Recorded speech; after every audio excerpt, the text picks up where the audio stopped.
Ay, madre. Sentémonos aquí, señor Putin. Yo me sentaré aquí. Yo me daré la vuelta y podemos encontrarnos aquí. Puedo venir desde ahí, puedo bajar desde ese balcón. Nos encontraremos por aquí. Me gusta más desde aquí porque le da profundidad. Vale. De hecho, hay una marca allí atrás. No, más atrás, más atrás. Vale. ¿Preparado? Ahora finja que no nos hemos visto y que haga como que no nos hemos visto en meses. ¿De acuerdo? Y... ¿acción? ¿Acción? Dígale acción en ruso. ¿Dónde está mi ayudante de dirección? Venga, acción. Se habrá metido en otra reunión. Ah, aquí está. ¿Café, señor? Oh, muy amable por su parte. Sí. Gracias, señor presidente. ¿Cómo ha estado? ¿Ha pasado mucho tiempo? ¿Azúcar? ¿Azúcar? Sin azúcar.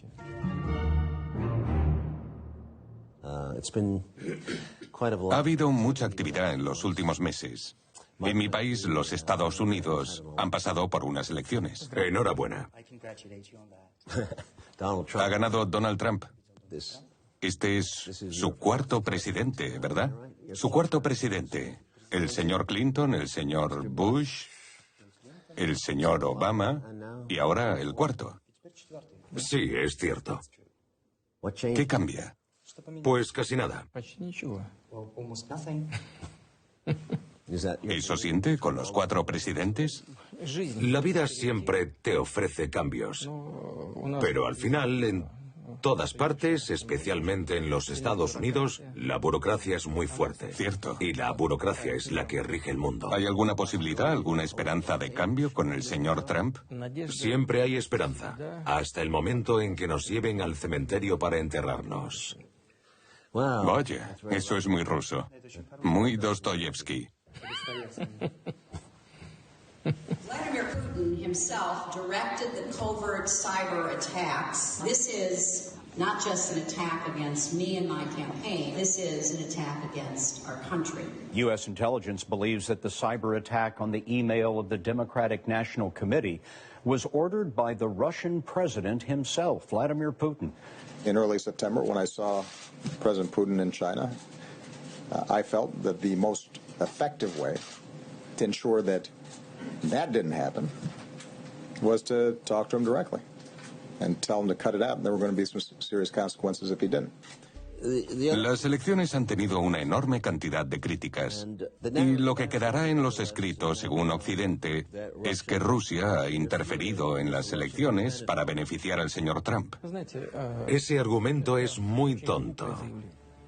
Es cierto que nos gustaba el presidente Trump y nos sigue gustando porque ha anunciado públicamente que está dispuesto a restaurar las relaciones ruso-americanas.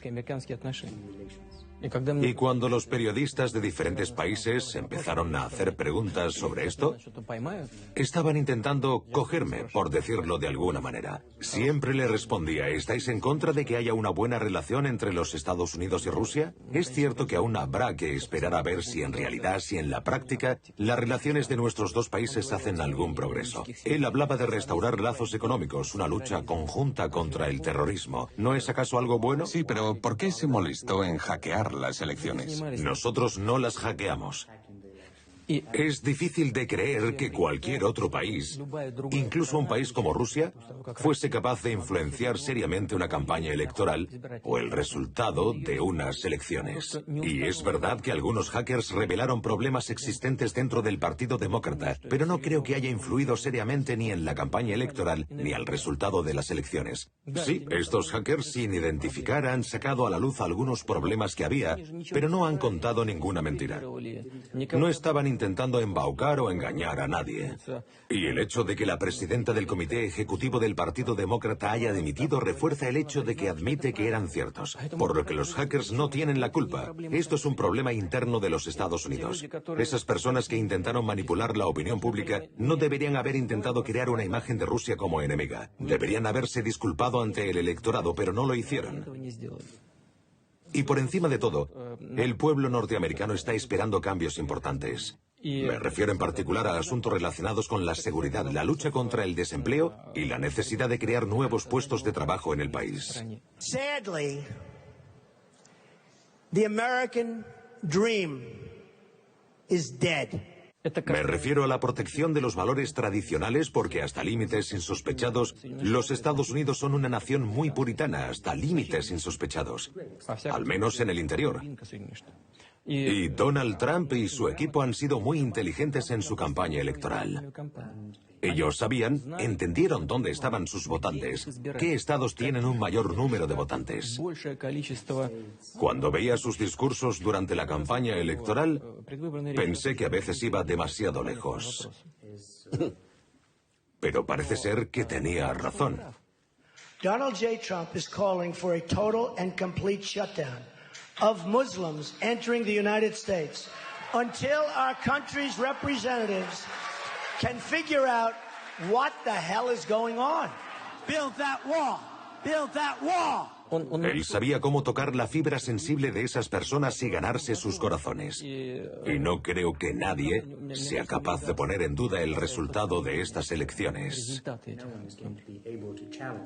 Lo que deberían hacer aquellos que han sido derrotados es sacar conclusiones de lo que han hecho, desde cómo empezaron a plantear su trabajo en vez de culpar a otros, a personas externas. Y creo que el antiguo equipo de Obama ha creado un campo de minas para el nuevo presidente y para su equipo. Han creado un ambiente en el que es muy difícil para él poder realizar las promesas hechas a la población. Pero realmente no esperamos nada revolucionario. Pero sabrá que hasta Trump ha dicho que Rusia hackeó las elecciones. Hay una cita. As far as hacking, I think it was Russia, but I think we also get hacked by other countries and other people.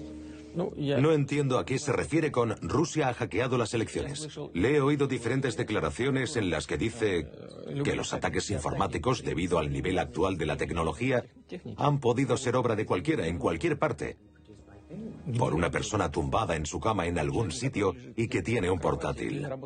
Y que puedes hacer que parezca que esos ataques informáticos vienen de otro sitio, por lo que es muy difícil saber cuál es la fuente original de dicho ataque.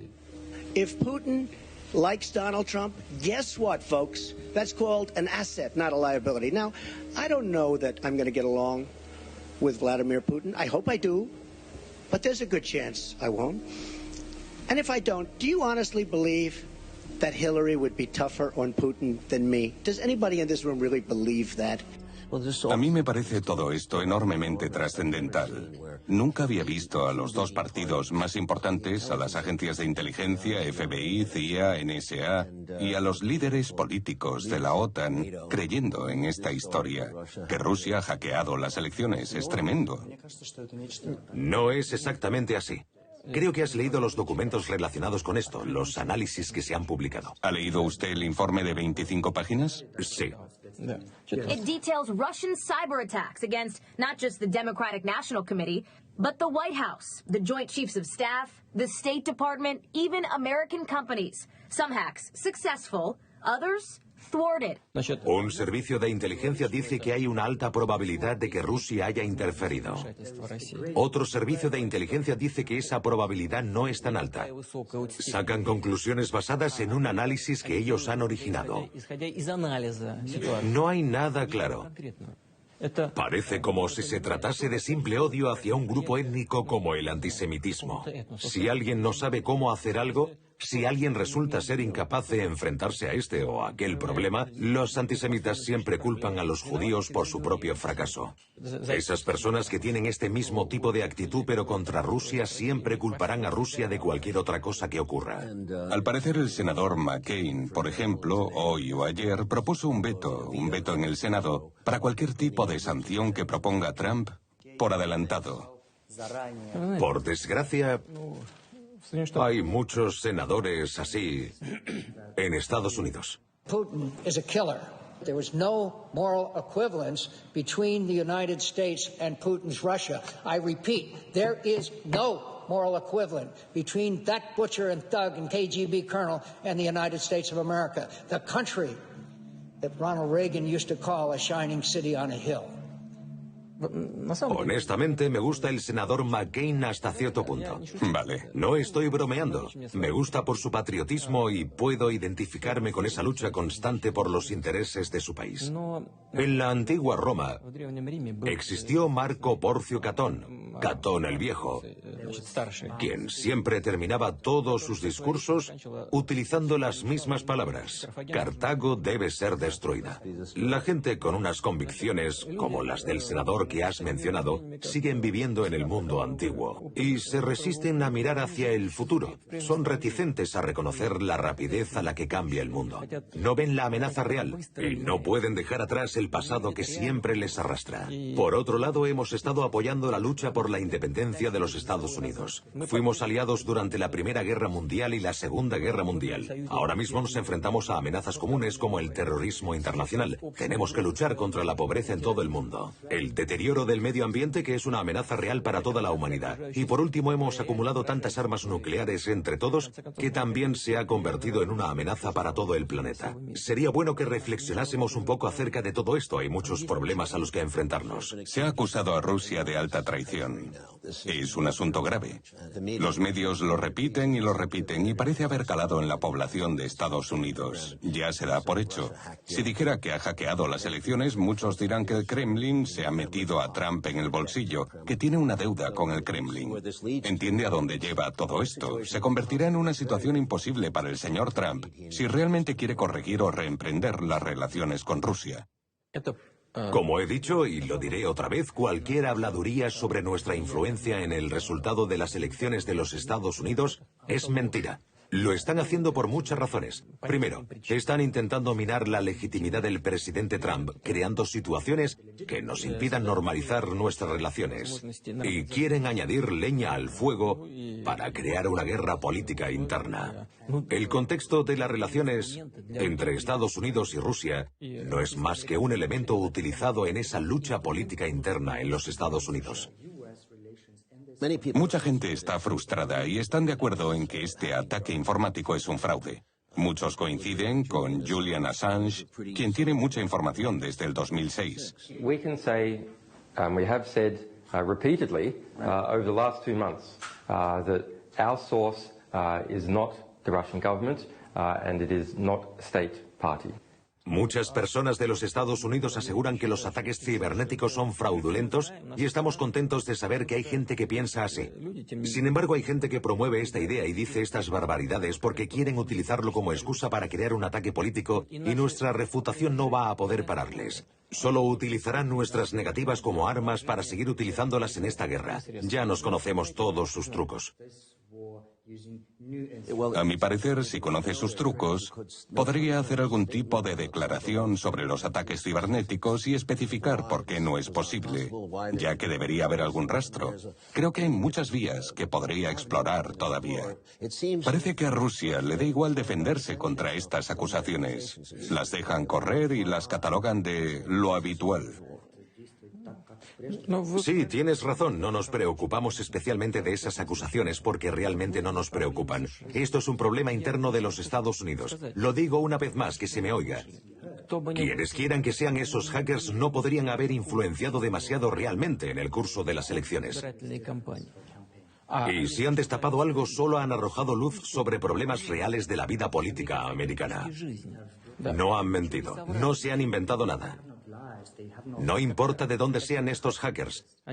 Rusia, América Latina, Asia, puede que de África. ¿Hay alguna evidencia en el ciberespacio que Rusia pueda presentar como defensa?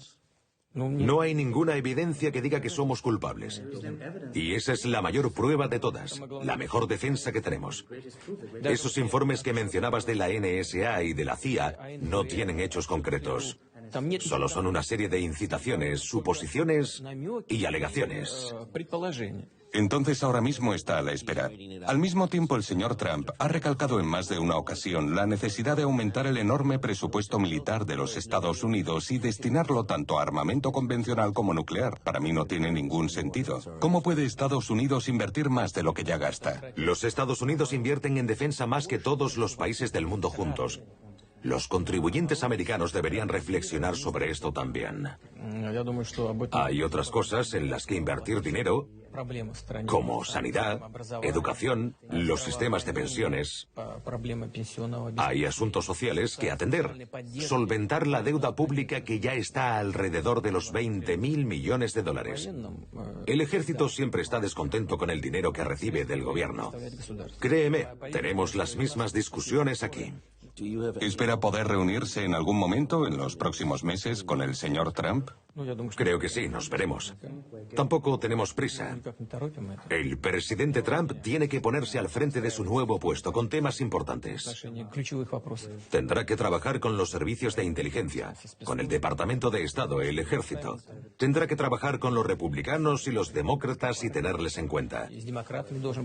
Así que cuando la administración esté lista para ponerse manos a la obra en asuntos prácticos, responderemos. ¿Pero cómo va a trabajar con los servicios de inteligencia si estos son los que le están diciendo que Rusia hackeó las elecciones? Es un callejón sin salida. No, no es un callejón sin salida. Esto es una cuestión de personal humano. Si el señor Trump llamase porque quisiese desclasificar o ver los documentos relacionados con Ucrania, todos los documentos, todos los de Siria, y comprobar el origen de estos problemas, ¿habría alguna posibilidad de que cambiara su forma de pensar? Creo que sería posible. Pero me gustaría reiterar que él tendrá que trabajar dentro de un marco de trabajo. Ya somos adultos y sabemos qué está pasando. Espero que, una vez haya comprendido los puntos decisivos del asunto, podrá hacerse una idea propia de lo que está ocurriendo. Espero que podamos encontrar un terreno común donde alcanzar un entendimiento mutuo. Tenemos que discutir cosas importantes relacionadas con el Departamento de Estado de los Estados Unidos, los servicios de inteligencia y el Consejo de Seguridad Nacional. Porque las declaraciones públicas no son válidas solo si vienen de nuestra parte, ni tampoco si solo vienen de parte de los Estados Unidos. Queremos escuchar los argumentos que tengan que aportarnos los norteamericanos, no solo los que se pueden decir públicamente. Queremos ser capaces de poder dialogar de forma constructiva y profesional con ellos. Y queremos que se oiga nuestra postura también. ¿Cuándo vuelve a reunirse el G20? Creo que en verano, en julio. Teóricamente sería ahí la primera vez que se vieran. Sí, es posible. Tengo entendido que han hablado un par de veces por teléfono. Sí, una de las conversaciones telefónicas fue antes de su investidura y la otra después. ¿Y es posible que alguna de esas charlas haya tenido que ver con el terrorismo? Hemos hablado sobre la lucha contra el terrorismo. Hemos mencionado el tema de Corea del Norte. Hemos hablado sobre el desarme nuclear y se mencionó el tema de Ucrania. Bien, entiendo. ¿Ha habido alguna interferencia norteamericana durante las elecciones de Rusia del 2012? Tanto en la del 2000 como en la del 2012 siempre ha habido interferencias. En 2012 la interferencia fue particularmente agresiva. No voy a entrar en detalles, pero era por citar un ejemplo. Nuestros amigos estadounidenses lo saben y se lo hicimos saber nosotros también. Se lo dije a Obama y a John Kerry. No podíamos imaginar que trabajadores diplomáticos pudieran ser tan agresivos interfiriendo en la campaña electoral que se estaba llevando a cabo en Rusia. We have programs both inside Russia and outside Russia to work with those Russian activists who want to work with us to try to strengthen rule of law, to try to strengthen a free press. We have a large number of Russian journalists who've actually fled Russia now, who are working with us and with others in Europe to try to ensure there is independent Russian language news going back into the country. We also work on LGBT rights and other things inside Russia with those who want to work with us. Incitaron a las fuerzas de la oposición. Convocaron mítines con la oposición. Los diplomáticos no deberían hacer esas cosas. Los servicios diplomáticos se supone que deben promover las buenas relaciones entre los países. Las ONGs pueden discutir diferentes temas sin importarles el país de origen. Pero a veces las ONGs están fundadas sobre estructuras controladas por el Departamento de Estado directa o indirectamente. Sí. Esto ocurre también en los países que fueron de la Unión Soviética, en Europa del Este y en muchos otros países de África o Latinoamérica. Sí. ¿Hubo ciberinterferencias en las elecciones de 2012? Sinceramente, no le presto mucha atención al asunto. Tenemos una agenda que cumplir. Creo que muchos de nuestros aliados viven en su propio mundo. Y a veces se les olvida que no deben inmiscuirse en lo que ocurra en otros países en la vida real, incluyendo a Rusia. Especifiquemos, porque la guerra cibernética ya está aquí. Abrimos ese camino hace unos años. We have entered into a new phase of conflict in which we use a cyber weapon to create physical destruction. En la película que hice Snowden hay una escena. Snowden me contó esta historia. Él estaba en Japón. NSA wanted to impress the Japanese, show them our reach. They were not as thrilled to learn that we wanted them to help us spy on the Japanese population. They said it was against their laws. Of course, we tapped the entire country anyway. And we didn't stop there, because once we owned their communication system, we started going after their physical infrastructure. We'd slip these little sleeper programs into power grids, dams, hospitals, and the idea was if the day came when Japan was no longer an ally, it'd be lights out. And it wasn't just the Japanese. We were planning malware in Mexico, Germany, Brazil, Austria. I mean, China, I can understand, or Russia, or Iran, or Venezuela, okay, but Austria? You're also being ordered to follow most world leaders and heads of industry. You know, you're tracking trade deals, sex scandals, diplomatic cables to give the U.S. an advantage in negotiations at the G8, or leverage over Brazilian oil companies, or helping to oust some third world leader who's not playing ball. And ultimately, the truth sinks in that no matter what justification you're selling yourself, this is not about terrorism. Terrorism is the excuse. This is about economic and social control. And the only thing you're really protecting is the supremacy of your government.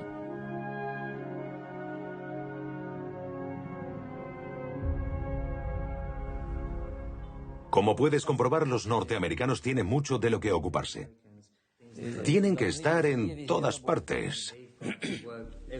600.000 millones de dólares invertidos por el Pentágono solo en seguridad y defensa. A lo que me refiero es que si están implantando software maligno en las infraestructuras japonesas para destruir centrales eléctricas, ferrocarriles, inutilizar el país completamente, los rusos están muy por delante. Deben darse cuenta de los peligros existentes, deben de llevar ya tiempo trabajando en ello, impidiendo que este tipo de situaciones afecten a Rusia, porque es obvio que uno de sus enemigos es Estados Unidos. Probablemente no creas lo que voy a decirte, porque lo que voy a decir es algo raro. Desde principios de los años 90, asumimos que la Guerra Fría había terminado. Pensábamos que no hacía falta tomar ninguna medida preventiva adicional porque nos veíamos a nosotros mismos como parte integrada de la comunidad mundial.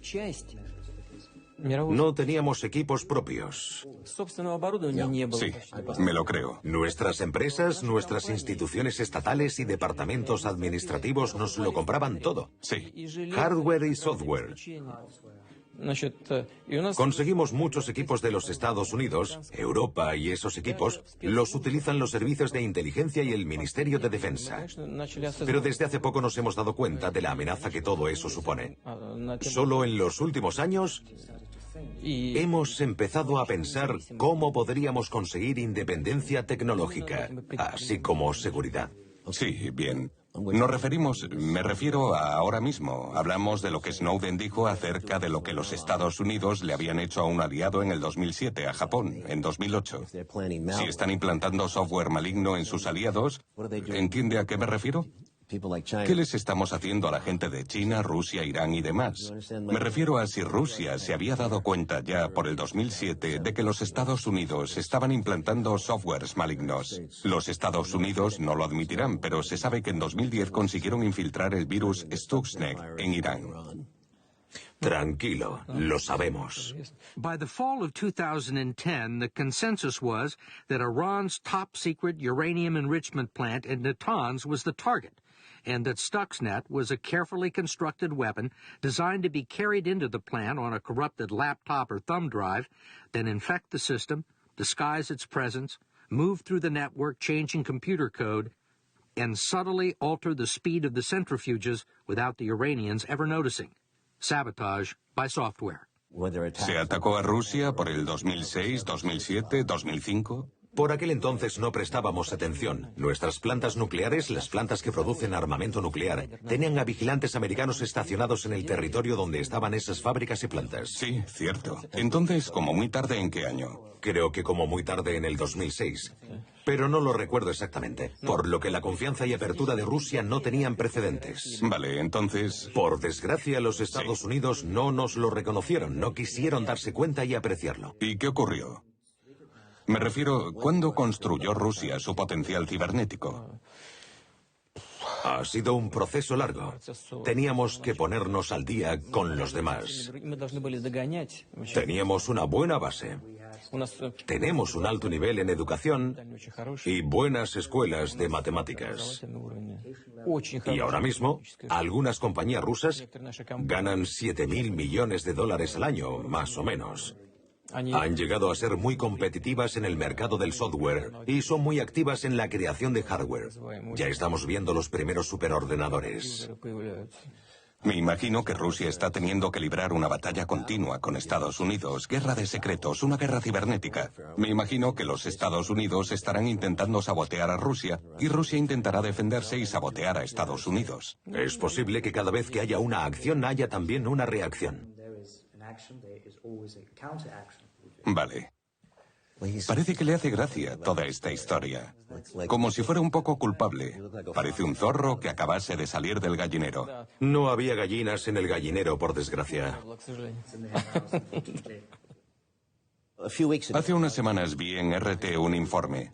No era de interés y desapareció al cabo de un día o dos, pero en ese informe se decía que más de 20 países habían sido atacados por botnet en sus sistemas bancarios en Rusia, 6 grandes bancos. Parecía algo de tal magnitud que después de las elecciones se hablaba de un posible ataque de los Estados Unidos a los sistemas bancarios rusos. Два крупнейших российских розничных банка ВТБ-24 и Альфа-банк сегодня подверглись мощной хакерской атаке. На прошлой неделе также был атакован сайт Центрального банка. Сбербанк, Альфа-банк признал Банк Москвы, Росбанк и Московская биржа. Началась она 8 числа, 8 ноября, в общем-то, в канун выборов в США. La historia no desapareció. Había informes que decían que esos ataques habían sido preparados. No estábamos seguros al 100% de que esto iba a pasar, pero sí te puedo decir que la comunidad bancaria se dirigió a los medios de comunicación. Ellos informaron a sus clientes, a los ciudadanos, de que tales ataques eran posibles, que eran inminentes. Pidieron a los ciudadanos que no se pusiesen nerviosos, que no se sintieran confusos, que no corrieran a sus bancos para sacar el dinero de sus cuentas. No estamos afirmando que los Estados Unidos tuviesen la culpa. No tenemos pruebas para mantener esas afirmaciones. Es un gran negocio. Primero tenemos al señor Biden diciendo que atacará a Rusia de la misma forma en la que ellos nos atacaron en estas elecciones. We're sending a message. We have the capacity to do it, and he'll know it. And it'll be at the time of our choosing, and under the circumstances that have the greatest impact. Y el señor Obama secundó eso. I think there is no doubt that when any foreign government tries to impact the integrity of our elections, that we need to take action. And we will, at a time and place of our own choosing. Some of it may be explicit and publicized. Some of it may not be. But Mr. Putin is well aware of my feelings about this because I spoke to him directly about it. Es una conversación indignante, son palabras mayores. Son del vicepresidente y luego del presidente. Son gente seria. Algo pasó antes del día de la investidura. Dijeron, elegiremos el cuándo, pero ciertamente la administración de entonces no tenía tiempo alguno. Para serte franco, no quiero ofender ni insultar a nadie, pero lo que hemos visto que ha pasado durante los últimos días Me recuerda a lo que el Politburó del Partido Comunista de la Unión Soviética estaba haciendo cuando se daban órdenes y estrellas y medallas los unos a los otros. Sí, ya. Especialmente cuando se daban medallas unos a otros. Era muy divertido. Entonces entendí que la administración se había quedado sin tiempo para tomar decisiones serias. Parece que se lo toma como un asunto sin importancia, pero si tenemos en cuenta la cantidad de dinero que se ha invertido en la guerra cibernética, a mí me parece una amenaza seria. Tengo la sensación de que está jugando, porque sí que pasó algo, y no lo quiere revelar por ser un asunto delicado. ¿Está decepcionado porque los Estados Unidos fallaron en algo? ¿O simplemente lamenta el dinero gastado de los contribuyentes americanos? No. Me preocupa que la guerra cibernética nos lleve a una guerra abierta. Creo eso porque en el pasado el virus Stuxnet estuvo muy cerca de crear el caos en el mundo. Creo que es muy peligroso, y creo que estamos jugando con fuego. Es muy peligroso. Lo sé. Obviamente tiene información y entiendo que no quiere hacerlo público, pero ¿seremos capaces de manejarlo? Me parece que lo que pasó en Irán podría ser tan serio de la misma manera que lo que pasó en Nagasaki e Hiroshima en 1945. Fue el principio de una nueva era. Las armas usadas en Hiroshima y Nagasaki abrieron una página trágica en la historia de la humanidad porque liberaron a un genio terrible de la botella. Nuestros especialistas militares creen que no había ningún sentido militar detrás del uso de las armas atómicas contra los japoneses que ya estaban en retirada. Pero creo que esta comparación entre Stuxnet y las armas nucleares es excesiva. No estamos de acuerdo en el código de conducta en ese campo, aunque sí estoy de acuerdo en que las consecuencias de esta espiral de acción pueden ser muy graves e incluso trágicas. Me suena a guerra secreta, pero nadie sabe quién la empezó. Nadie sabe si usó un país como representante, si fue Corea del Norte quien pirateó a Sony. Estos son los rumores que circulan. Si todas las luces de Rusia se apagan durante la noche, habrá un miedo tremendo, como lo habría en Estados Unidos, y la gente no sabría quién lo hizo. Es casi imposible sembrar miedo entre los ciudadanos rusos. Eso es lo primero que quiero decir. Y lo segundo, las economías que son más sofisticadas, tecnológicamente hablando, son más vulnerables a este tipo de ataque. Pero en cualquier caso, es una tendencia peligrosa. Es una manera de competición peligrosa para perseguirla y necesitamos algunas reglas que nos guíen. Sí, otro pacto. No quería decir eso, pero está sacando esta información solo de mí. Me está usted haciendo decir esto. Hace 1 año y medio, en otoño de 2015, elaboramos una propuesta que le mandamos a nuestros amigos norteamericanos. Les sugerimos que podríamos trabajar en estos asuntos y llegar a un acuerdo. Un acuerdo sobre las reglas a seguir en este campo. Los norteamericanos no respondieron. Mantuvieron su silencio y no nos han dado ninguna respuesta. Quizás sea algo que el señor Trump y el señor Putin puedan hacer. Ciertamente tenemos que abrir una nueva página en las relaciones entre Estados Unidos y Rusia.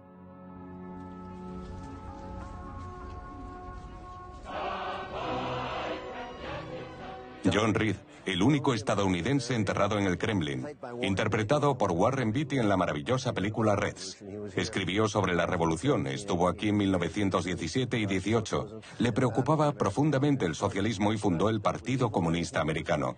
No es que fuese malvado ni nada, era bastante idealista. Se preocupaba por los trabajadores que iban a la huelga en Estados Unidos y soportaban la fuerte oposición de las corporaciones. Fue considerado un héroe por mucha gente.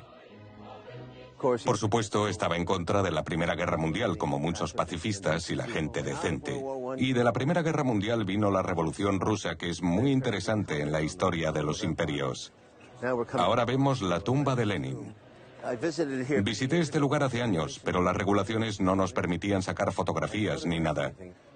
Lo más interesante sobre la tumba de Lenin es el hecho de que pronto se cumple el primer centenario de la revolución. Es un gran acontecimiento. Mucha gente le venera. Y en muchas ciudades de la Unión Soviética hay estatuas suyas.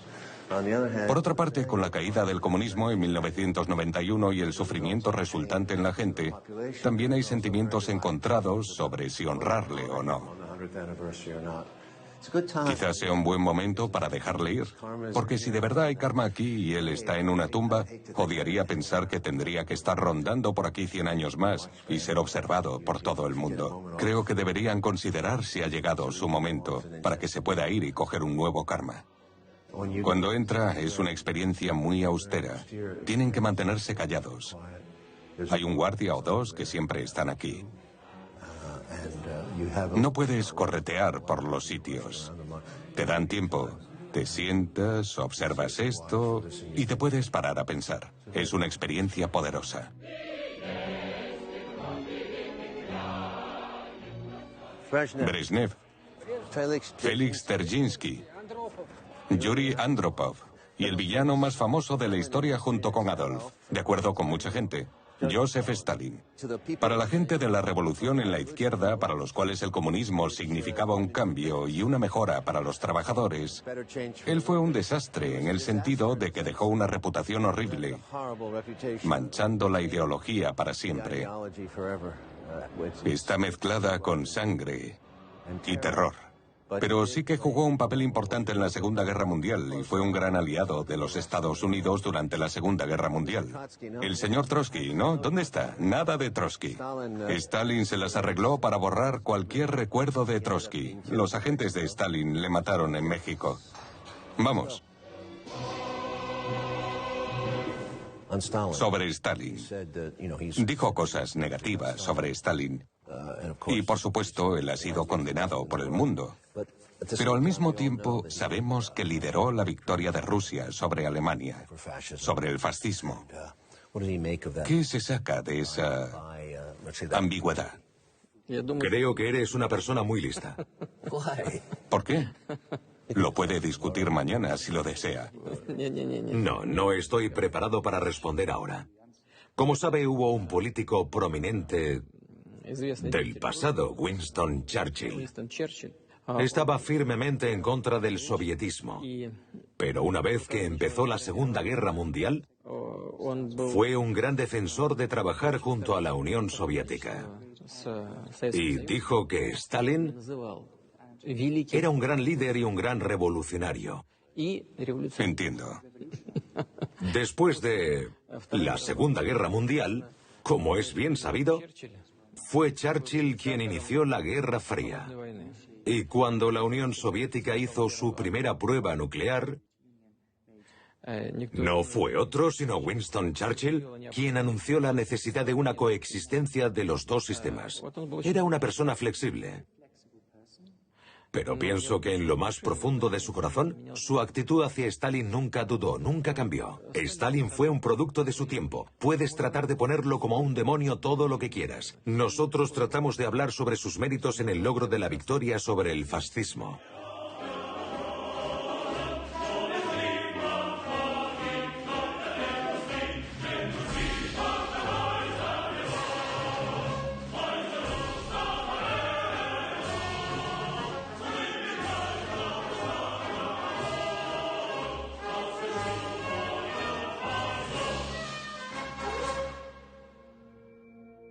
En cuanto a demonizarle, hubo una persona en la historia, Oliver Cromwell.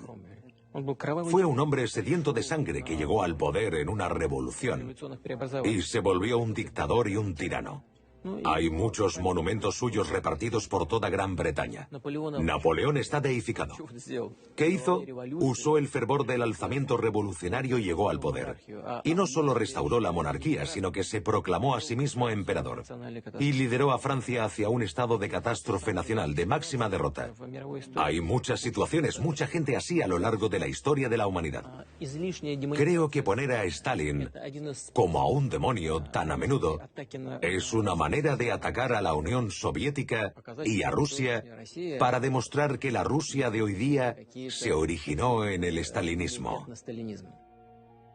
Por supuesto que tenemos estas marcas de nacimiento.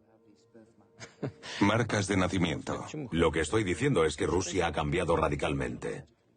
Por supuesto que algo de todo aquello resuena en nuestra mentalidad. Sin embargo, eso no significa que debiéramos olvidar todas las atrocidades que se cometieron durante el estalinismo, la destrucción de millones de nuestros compatriotas, los campos de concentración. Estas cosas no se pueden olvidar. ¿Su padre y su madre le admiraban? Sí, cierto. Creo que una mayoría abrumadora de los ciudadanos de la antigua Unión Soviética le admiraban.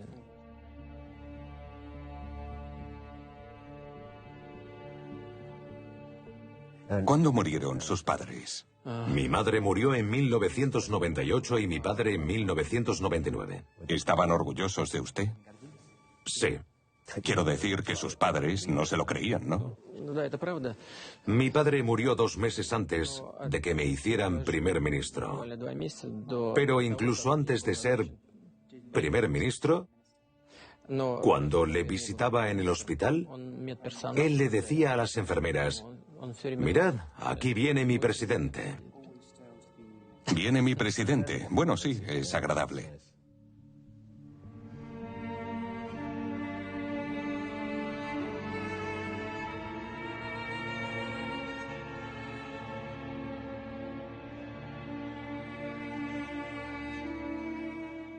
Las acusaciones de los Estados Unidos se basan principalmente en que usted ha creado un sistema de centralización autoritaria, lo que ellos llaman un estado de capitalismo oligárquico.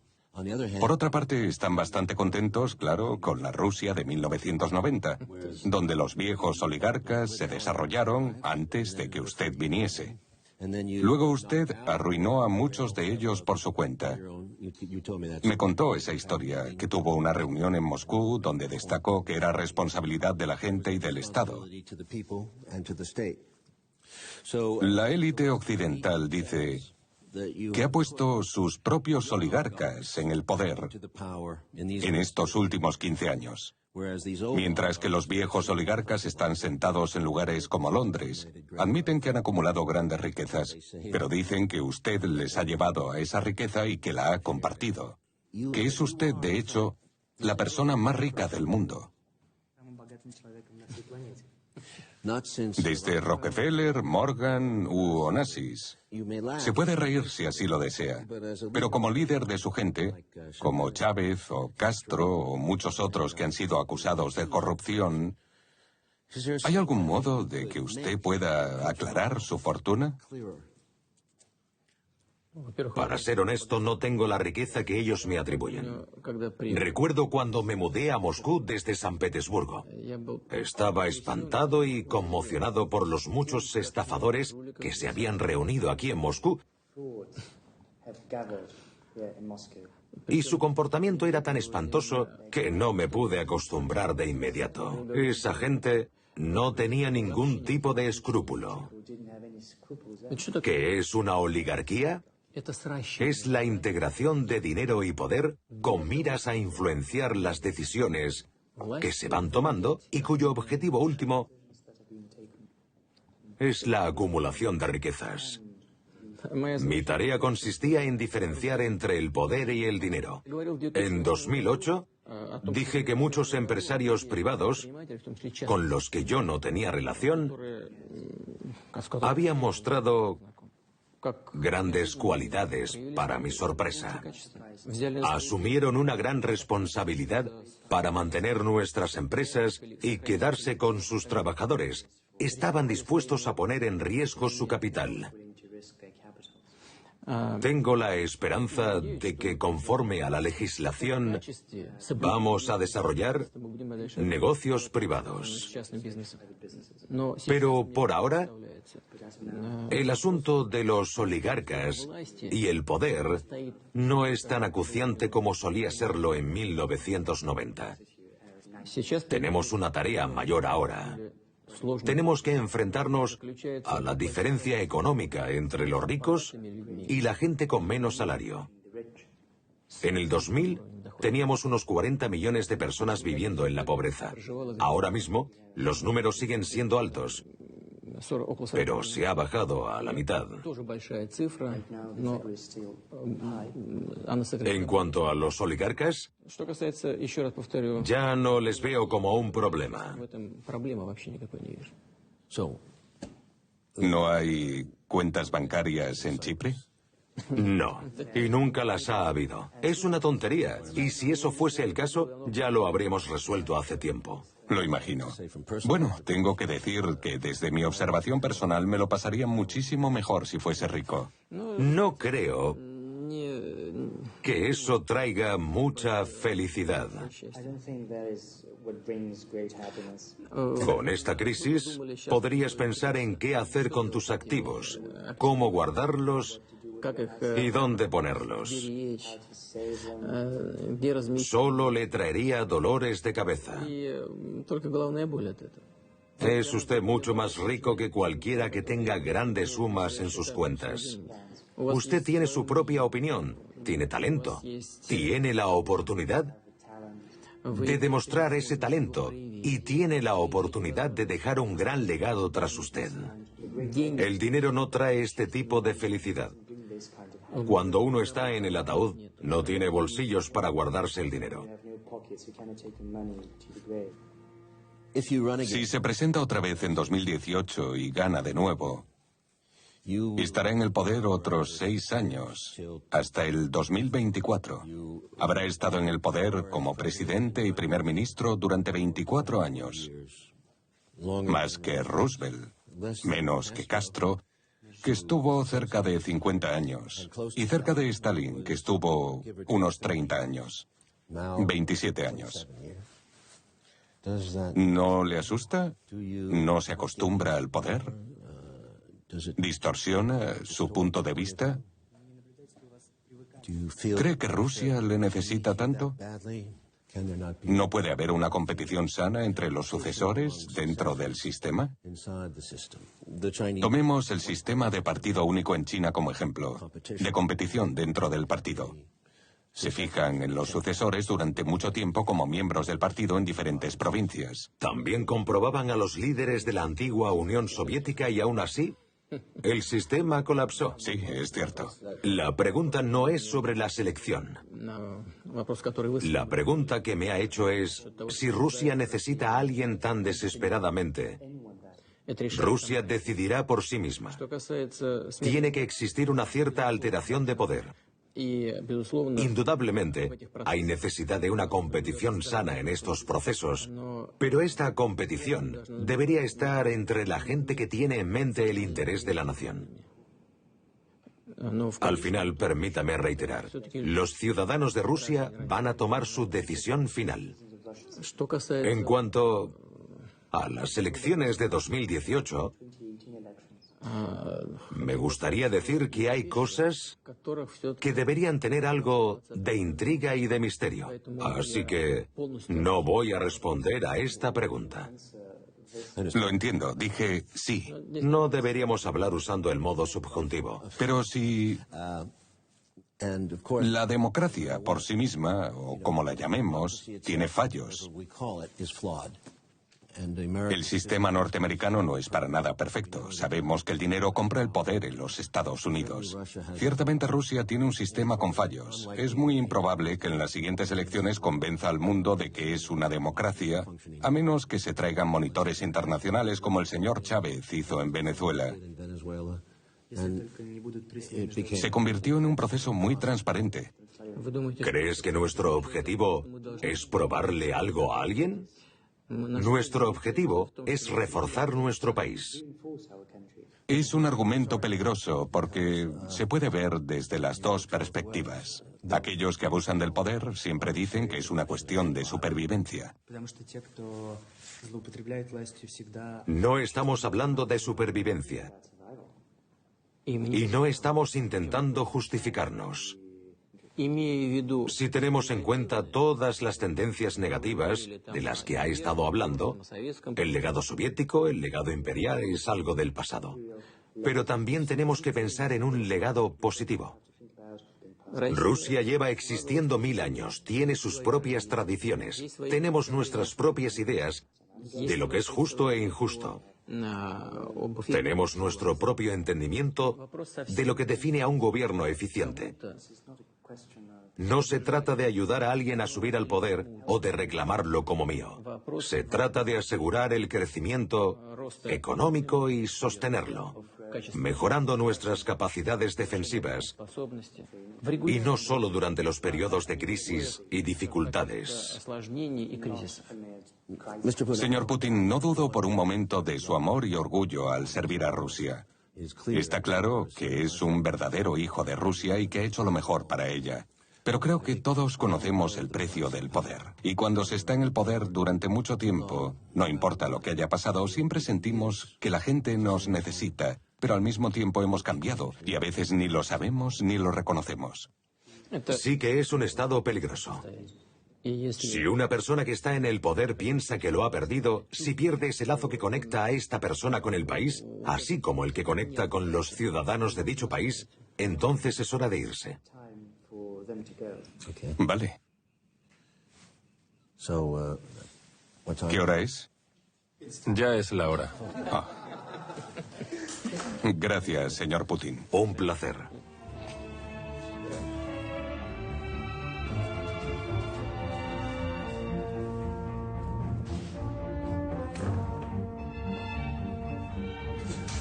Gracias. Gracias.